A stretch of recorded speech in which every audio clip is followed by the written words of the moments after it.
أعوذ بالله من الشيطان الرجيم. بسم الله الرحمن الرحيم. وآتموا الحج والعمرة لله،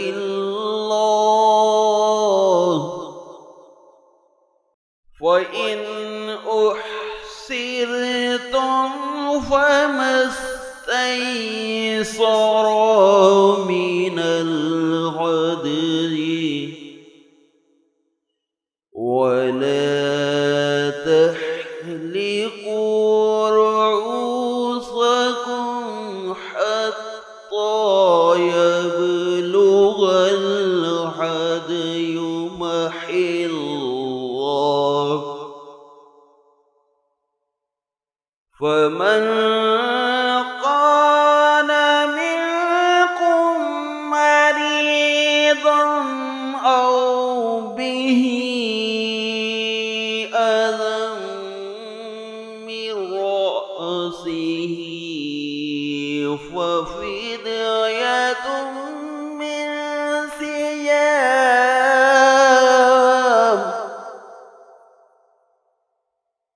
أو صدقة أو نسك، فإذا أمنتم فمن تمتع بالعمرة إلى الحج فما استيسر من الهدي، فمن لم يجد فصيام ثلاثة أيام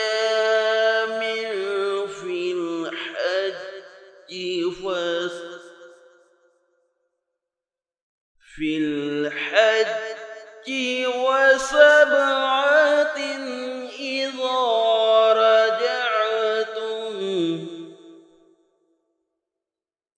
تلك عشرات كاملة، ذلك لمن لم يكن أهله حاضر المسجد الحرام.